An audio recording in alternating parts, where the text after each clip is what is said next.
The day Willow slapped me in public, and did it just to impress another man, I deleted her number and blocked every way she could reach me. People were stunned. Willow and I had practically grown up together. I'd liked her for more than 10 years, and had even sworn I'd marry her. She confronted me, furious. Why? Just because I slapped you? Can you stop being so petty? You're a man, aren't you? I only sneered and answered, do you remember what you said the day before you slapped me? Want me to remind you? Her face went white, and she was left speechless. Chapter 1. Willow and I were born in the same hospital. She arrived a few hours before me. Our parents were neighbors in the same village. When our neighborhood was demolished, both our families were moved into the same apartment building. Willow hit puberty earlier and, as kids, used her height to boss me around. She treated me like her sidekick. I was introverted and often sickly, and by 4th grade I was a regular target for a group of boys. They stole my textbooks, put trash in my water cup, and sometimes shoved me from behind. When I went to the teacher crying, he said, "Why do they only bully you and not others? Maybe it's because you can't fit in. You're partly to blame." After school, I told my parents what happened. Uncle Lou, Willow's dad, happened to be visiting. He saw the tears on my face, walked back to his place, and brought Willow over. "Willow, from now on you'll walk to school with your little brother," Uncle Lou told her.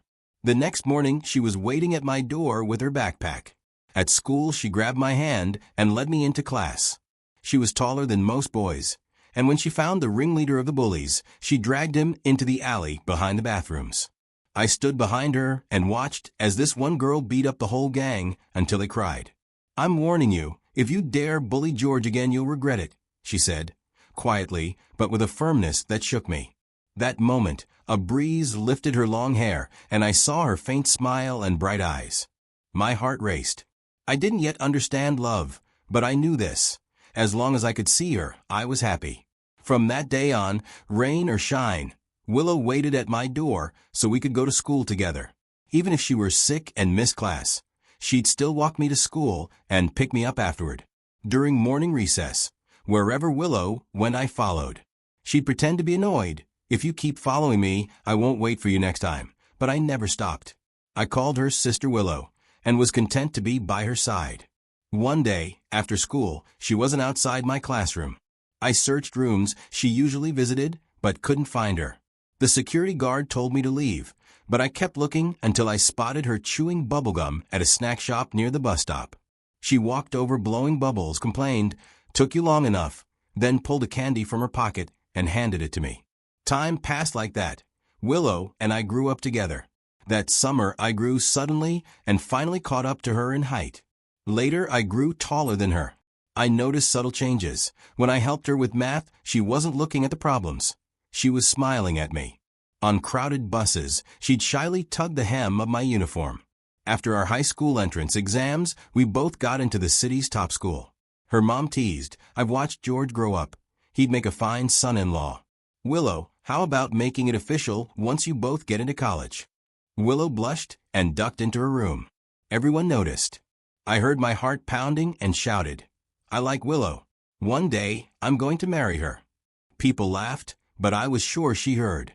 That special feeling lasted until our final year of high school. Chapter 2. On the first day of our final year, while the class waited for new textbooks, a boy with a bright, sunny face stood at the doorway. The homeroom teacher introduced him. "This is Makoto, a new transfer student. Senior year is crucial, so help him fit in." Sunlight lit his face as he smiled around the room, and then his gaze landed on me. I later heard he said, "There's a simp in this class." To be specific, someone who follows a girl around like a loyal sidekick. Gasps filled the room. I didn't even have to turn to know everyone was staring. "Sorry, Wong," Makoto said mockingly.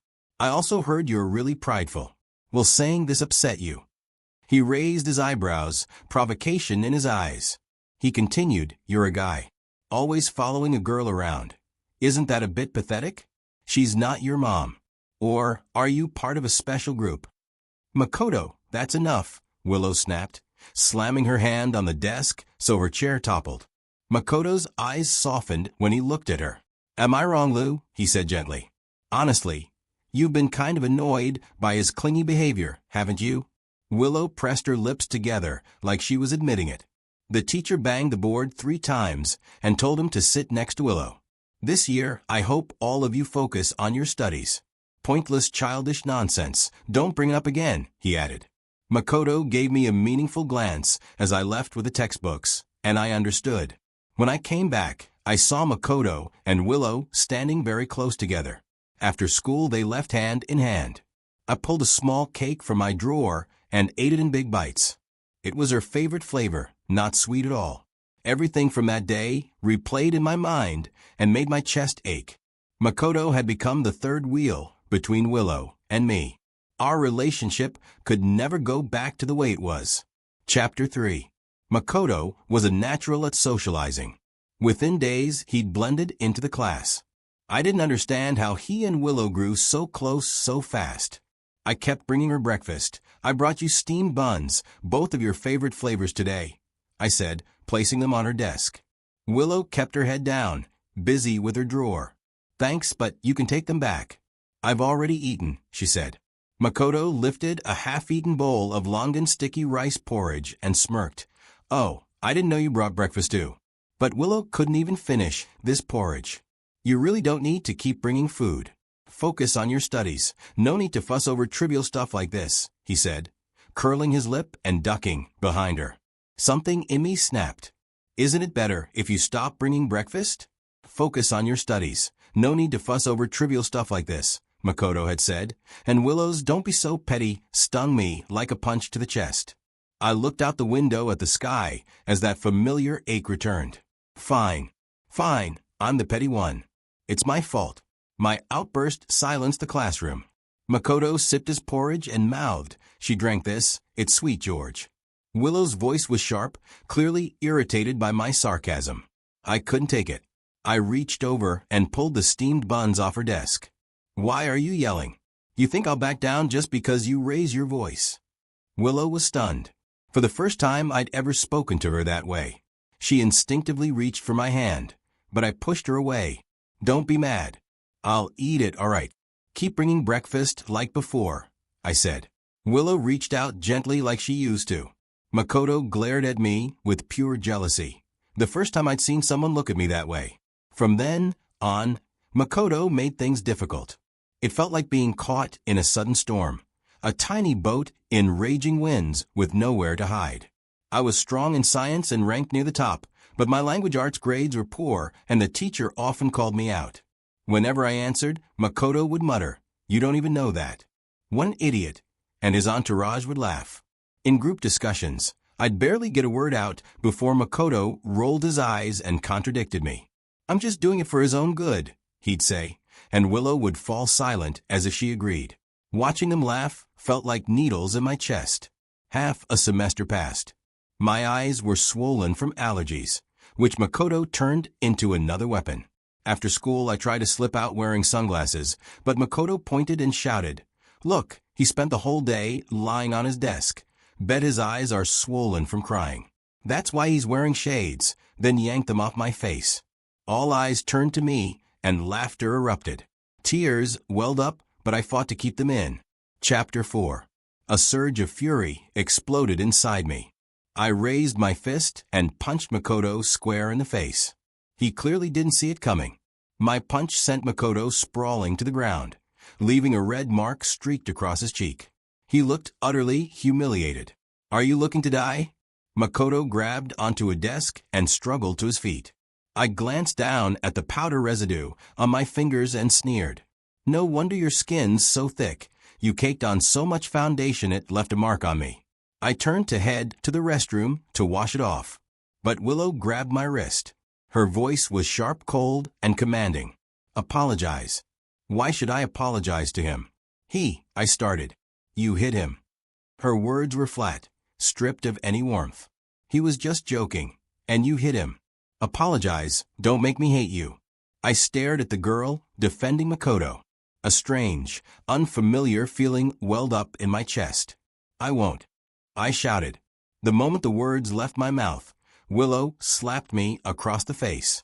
Every eye in the classroom locked onto us. The tension felt suffocating. I touched my burning cheek and laughed. So, childhood bonds couldn't compete with sudden infatuation. I slung my backpack over my shoulder and walked out. Behind me, I heard Willow's worried voice. "Makoto, are you okay? Come on, let's get you to the nurse's office." My face still stung, but deeper than that was the dull, heavy ache in my chest. By the time I reached home, it was pouring rain. I hadn't brought an umbrella, but I didn't care.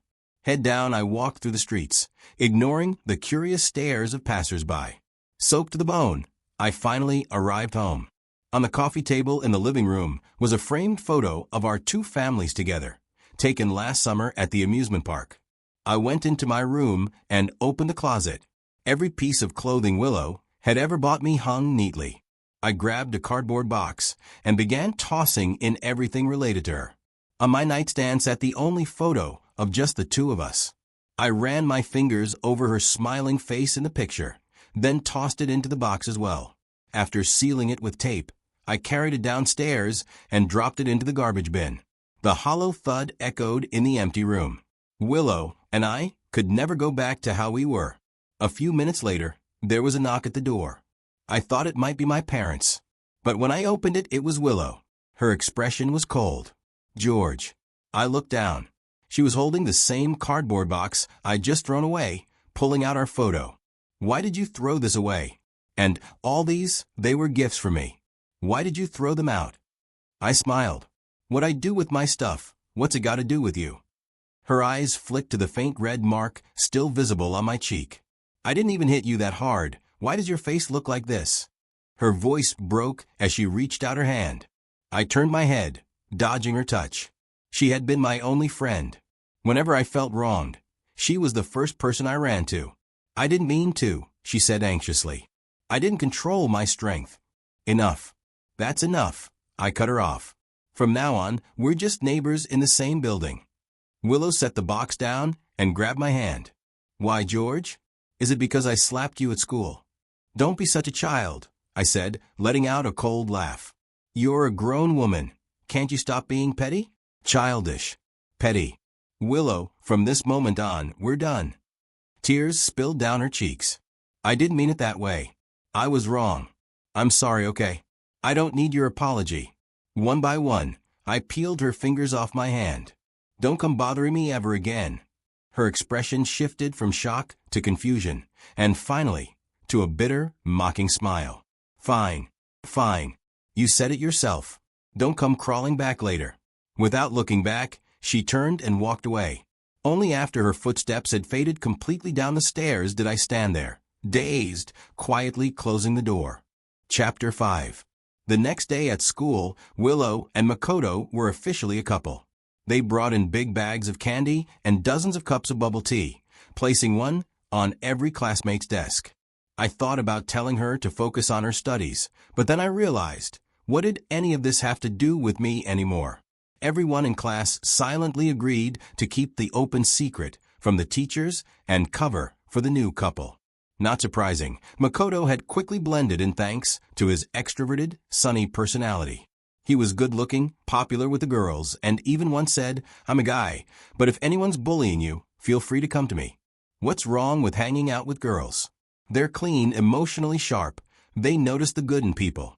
There are just some people I can't get along with, overly sensitive, bad-tempered, can't take a joke. He was clearly talking about the classmates who had made fun of me. A few students disliked him because of it. But Willow, she remained oblivious, even encouraging me to talk to him more. I refused. Makoto noticed and shrugged exaggeratedly toward the nearby girls. I get it. Shouldn't have said they've got a bad temper. Now I've really pissed them off. Guess I'll be iced out by another clique again. It's fine, I'm used to it, one of the girls said. And just like that, he twisted the whole situation. He was the one bullying us, but somehow, he made it seem like we were the ones alienating him. That day at home, I couldn't hold it in and complained to my parents about how ridiculous he was. "George, we understand," my dad said. "I've met people like him before. You don't have to worry. Just focus on yourself. And it's best not to get too close to that kind of person." Right at that moment, Willow happened to be standing outside our door. Her face darkened immediately after overhearing those words. She couldn't stand that kind of behavior. "Uncle, Auntie, George, talking behind someone's back isn't okay," she said. We laughed awkwardly. Later I realized by then, she and Makoto had already built a close friendship. Makoto was decent at math and sat next to Willow, tutoring her, since she was hopeless at the subject. I used to do that, but after one quiz, after he transferred, it all shifted to him. Makoto also knew about makeup and celebrity gossip, which helped him connect with Willow's group of friends. A lot of her best friends quickly grew close to him. Willow's impression of him changed too. He went from being the guy who randomly mocked people on day one to a cheerful, helpful classmate. She used to dislike clingy guys, but somehow she warmed up to Makoto almost immediately. In class, they passed notes and giggled, oblivious to anyone else. After school, she would hop on the back of his bicycle, arms wrapped tightly around him. 10 years had passed between us. At first, I felt uncomfortable, but eventually, I got used to it. Just when I thought we'd never have anything to do with each other again, Willow stopped me at the school gate one day. "George." Her voice was low, her expression complicated. Somewhere between anger and happiness. I couldn't tell. "Makoto called in sick today," she said, looking at me. I didn't immediately understand what that had to do with me. "So what?" Willow got straight to the point. "Did you hit him again?" I froze for a second, then let out a cold laugh. "Me? Hit him? I don't even want to breathe the same air as him. And you think I'd lay a finger on him? I'm not the kind to start fights, especially not with someone like Makoto. As far as I'm concerned, him leaving me alone is already a blessing. Why would I go out of my way to mess with him?" But Willow's eyes were full of suspicion. She pressed further. "Last night he walked me home and said he'd pick me up this morning, but he never showed. I almost got marked late. Tell me the truth, was it you?" "You're insane," I snapped. I didn't want to argue anymore. I tried to push past her and leave, but she yanked my wrist hard, staring at me like a predator eyeing prey. "George, I know you're upset that we're dating, but this is too much. Have you forgotten? You're the one who said we should act like strangers.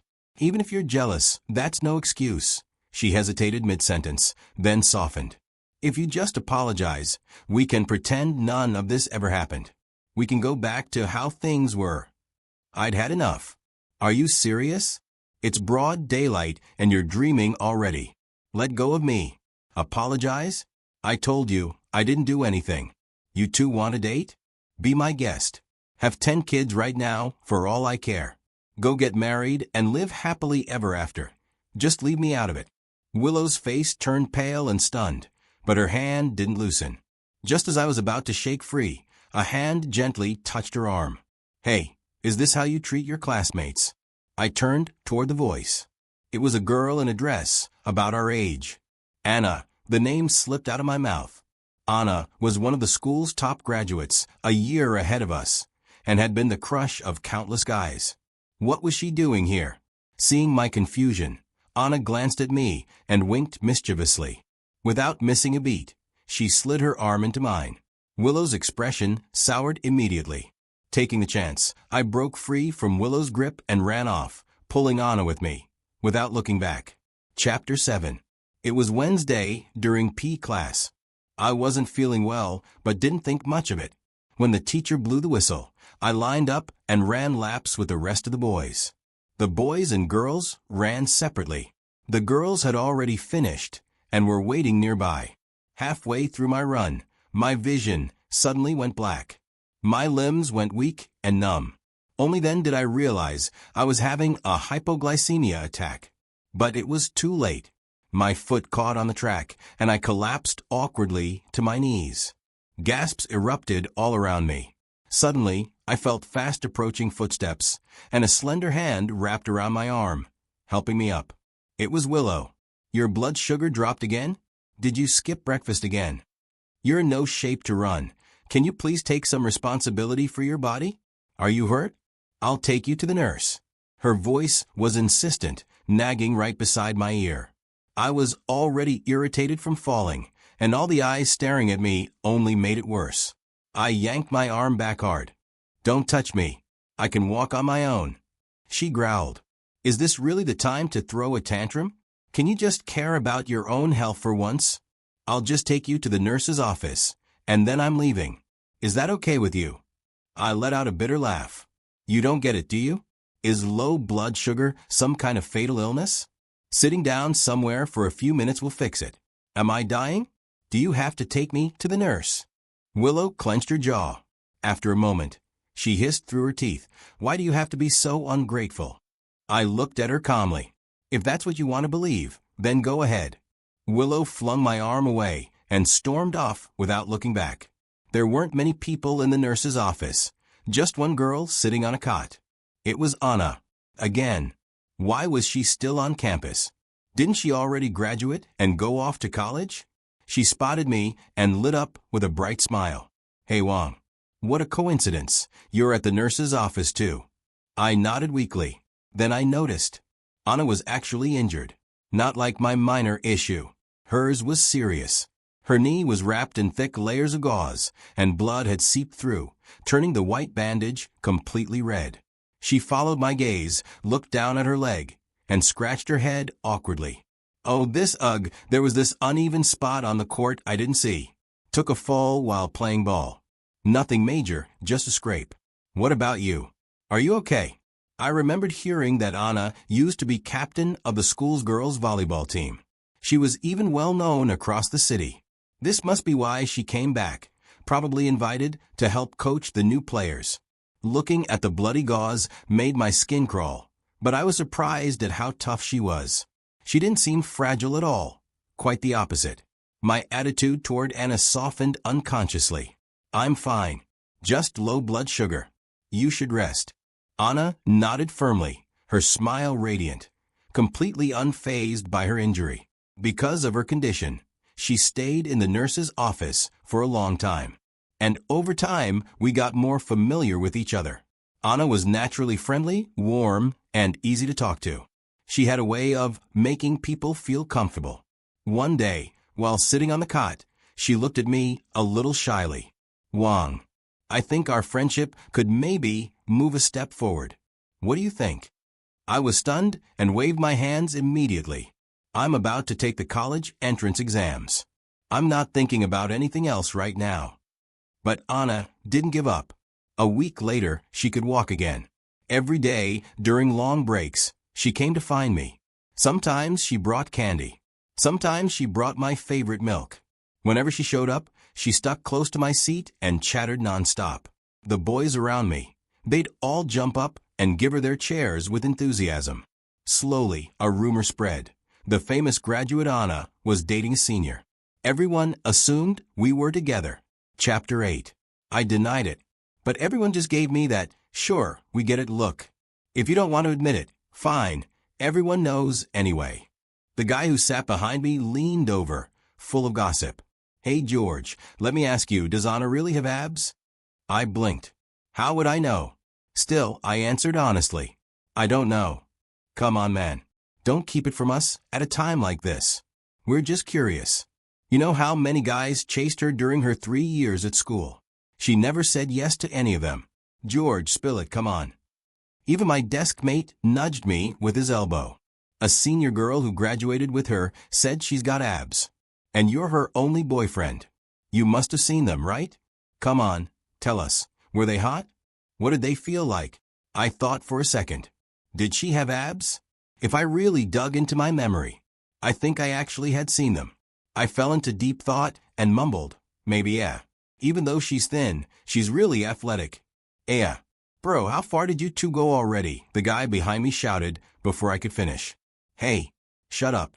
I quickly covered his mouth. I just saw it a few times, okay? Don't make it sound like we did anything. Just then, a sharp crash rang out across the classroom. We all turned. It was Willow. She had dropped her cup and shattered it. Her face was pale, as if it took her a while to realize what had happened. Then she slowly crouched down to pick up the shards. As she gathered the broken pieces, Makoto suddenly shouted, Willow, your hand. I looked over and saw that her finger had been cut. Bright red blood trickled down from her hand. She stared at her fingers, expression distant, lost in thought. "I've got tissues, Willow. Come here, I'll help you wrap it." Makoto reached for her hand, but Willow yanked it away. Then, in front of everyone, she walked straight toward me. The cut was deep, but she didn't seem to feel any pain. Blood left a dotted trail on the ground as she stopped in front of me. She looked at me and said softly, "I got hurt. George, can I have a Band-Aid?" I looked at her quietly. She knew I always carried Band-Aids. Because of her. When we were kids, Willow was wild. She loved climbing trees, picking fruit, and catching crayfish in the river. She was always getting cuts or twisting her ankles. In middle school, a girl who had a crush on me got angry when I rejected her. She sent her older brother to block me in an alley after school. Willow charged in swinging a 2-meter stick and beat them so badly no one ever dared to mess with me again. Another time, that same girl got a group of her friends to tail Willow. After school, they pushed her down the hallway. That part of the school had full-length glass windows. Willow wasn't expecting it.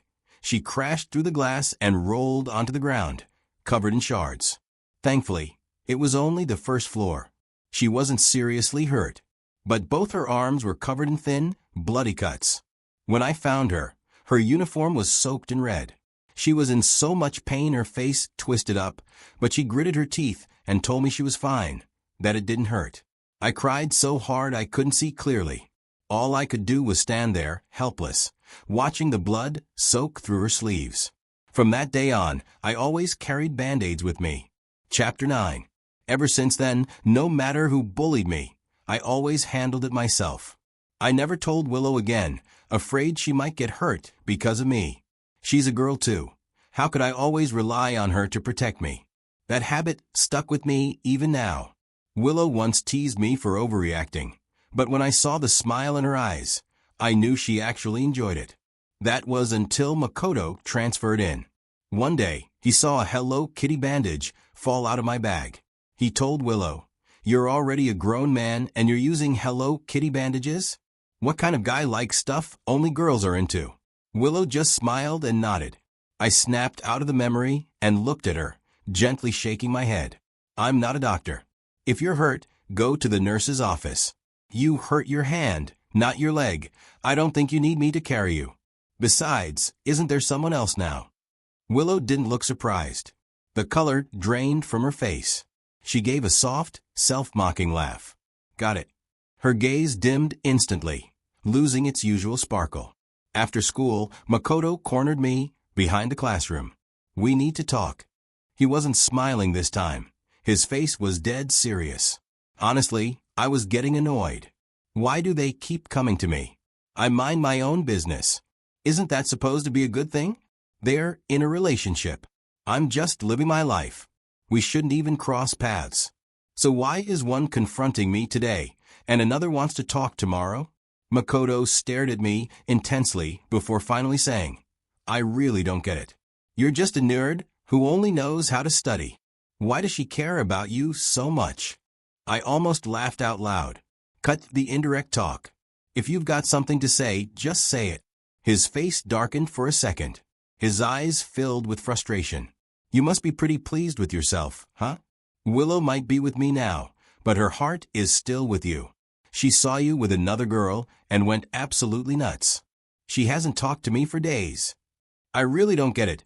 What's so great about a clueless guy like you? She just got emotional and slapped you once, and you cut her off like that. You're mad just because she embarrassed you, right? So because your fragile pride got hurt, you're willing to throw away a lifelong friendship. You're honestly the perfect example of selfish and petty." Makoto let it all out, genuinely indignant for her.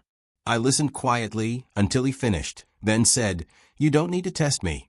I'm not going to make up with her." He stiffened. I chuckled and added, "Being sent by your girlfriend to test another guy's feelings, that's got to be awkward. Huh? But don't worry.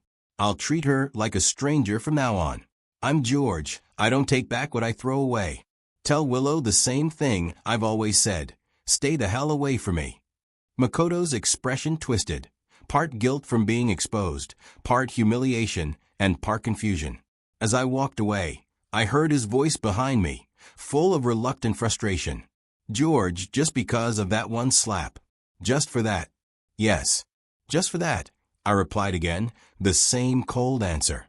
Chapter 10. That night, I received a call from an unknown number. Without thinking much, I answered. George. It was Willow. She probably got a new SIM card. Are you done yet? I was about to hang up as soon as I finished speaking. Wait. Please, just listen to me, Willow called out to stop me. I fell silent.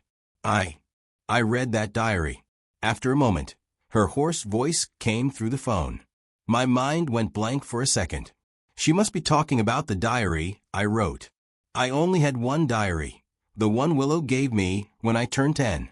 I treasured it like gold and, since then, got into the habit of journaling. I kept writing for many years. That diary held all the feelings I had for her over the years. I recorded every little moment I spent with Willow, every second I liked her. I even fantasized that one day, when we got married, I would give her that diary, a long confession in pages. Willow's voice trembled. I'm sorry, George. I read your diary. I never knew you liked me that much. I'm sorry for ignoring your feelings all this time. Honestly, I regretted slapping you the moment I did it. All these years, I never just saw you as a little brother. I interrupted her. I know you picked the diary up, but after all these days, you're just now reading it. The other end of the line fell completely silent. I chuckled and said, You never asked me about any of this before, did you? Because you never cared in the first place, right? Her voice was weak and colorless. But now that people are saying I'm dating someone, you feel threatened. You suddenly feel your position is in danger. So today, months later, on some impulsive whim, you finally decided to stoop down and open that dusty old diary, didn't you? George, that's not it. I didn't let her explain. I spoke calmly. Willow, you should know. Late apologies and confessions can't fix the past. What you're doing now just makes you look cheap.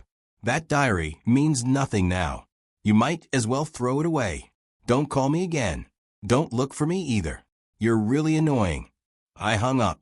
My birthday was in a week. My parents had planned a party and told me to invite classmates.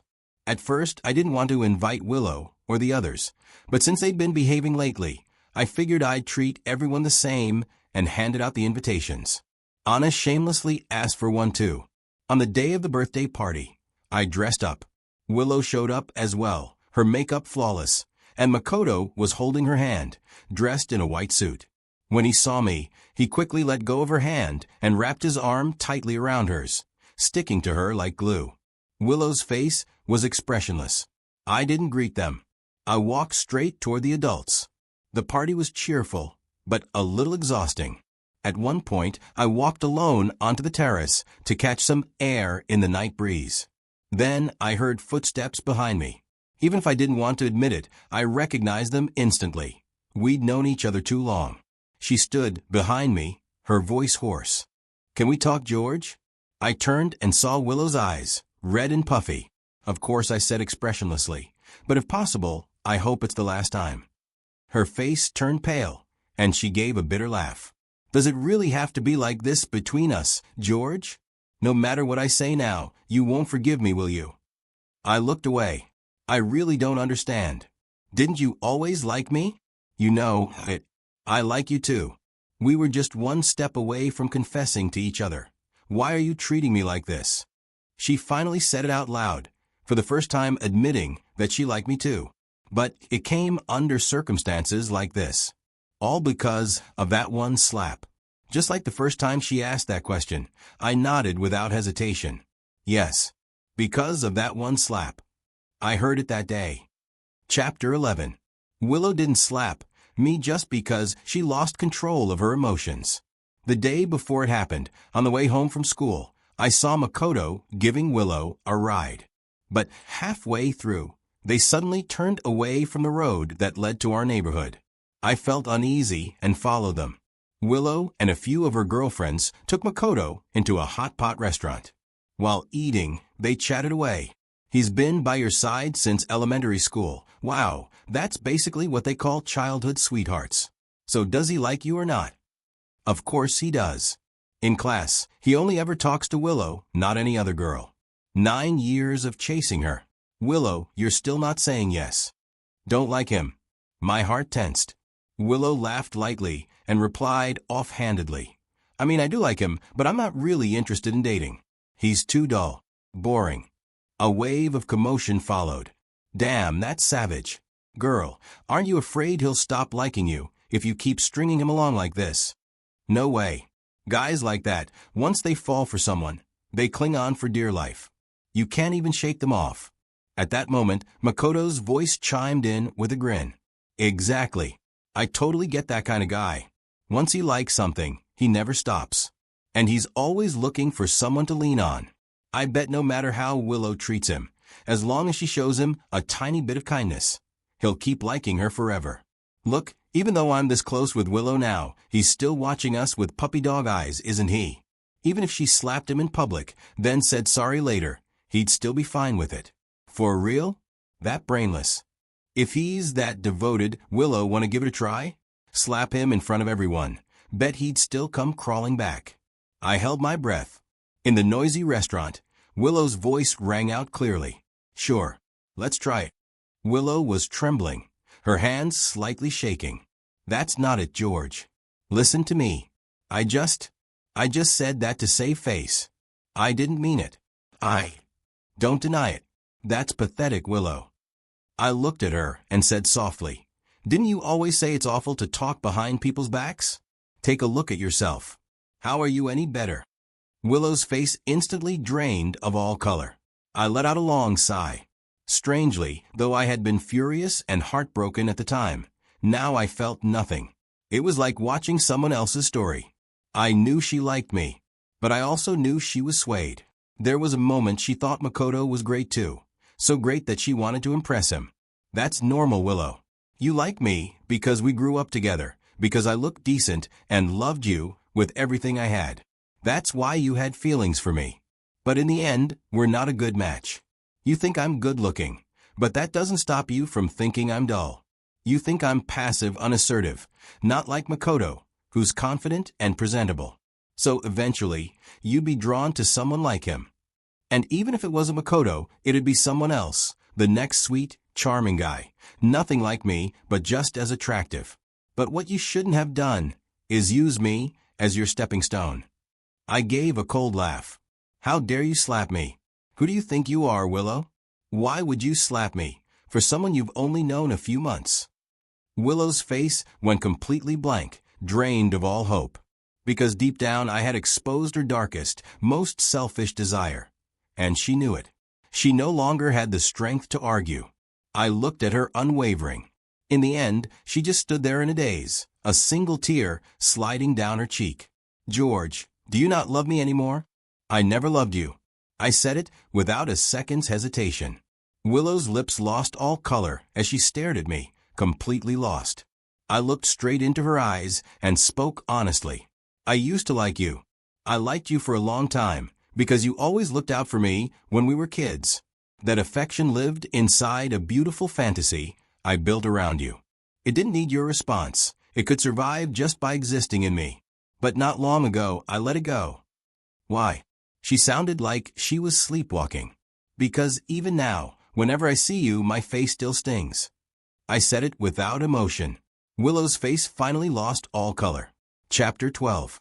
Later, Willow broke up with Makoto. I don't know the reason. Even though the college entrance exams were only a few months away, Makoto applied to transfer classes a few days after that. Willow, on the other hand, seemed like a completely different person. She stopped hanging out with her old friends and started following me everywhere. She began bringing me breakfast. At lunch, she'd rush to the cafeteria to save me a spot and get me food. After school, she'd quietly follow behind me, saying she wanted to walk home together. It was like we were back in elementary school. No, she was treating me even better than she did back then. When I asked her what she was doing, she just shook her head and stared at me with those sorrowful eyes, silent. Eventually, she said she only wanted to make it up to me. She wanted to take care of me. Honestly, I couldn't shake her off. No one could talk sense into her. It was exhausting. Just around that time, my parents' company planned an overseas assignment, ironically, to my mom's hometown. We decided that once the college entrance exams were over, our whole family would move. I didn't tell anyone in advance. One weekend, I just sent a few familiar classmates some goodbye messages. Willow was the last to find out. I don't know how she did it. She followed behind me a few times and asked, "After you move, you're not coming back, are you?" I ignored her. In the final days before the exams, we were all studying at home. On the day of the exam, someone from Willow's testing room said that she filled her entire answer sheet with my name. Because of that, she failed to get into college and had to consider retaking the exams the next year. The day I received my acceptance letter, my parents and I packed up and started the move. Willow chased our car for a long time. I sat in the front passenger seat silently, watching the rearview mirror. I saw her running with everything she had, reaching out as if saying something. I saw her crying uncontrollably, her face pale as paper. "George, don't go. Please don't leave. I can't live without you. George." Makoto stood beside her trying to hold her up, but she shoved him away. The wind was too strong. It blew away her last desperate cries. In the end, the figure who had been by my side for 10 years fell, stood back up trembling, then got smaller. Smaller and smaller, until all that was left was a blurry black dot. And then gone. Later on, I heard bits and pieces about Willow from old classmates. Some said she was completely crushed while repeating the year. Dull, lifeless, every day. Some said she spiraled, became reckless, changed friends constantly. Others said she turned into someone entirely different, burying herself in study, focused, aiming for a specific university. I didn't pay any more attention. Anna and I went to the same university. Naturally, we ended up together. In the first couple of years, every birthday, I'd receive a package. The sender never signed their name, but I recognized the return address instantly. I accepted every package, then had the courier send them back collect on delivery using the same shipping slip. It wasn't until my junior year that I finally confessed my feelings to Anna. At her strong insistence, we made our relationship public on social media. And that yearly gift, which had arrived without fail, stopped coming. This is good enough. It should have ended a long time ago. This is the end and the beginning of my new life.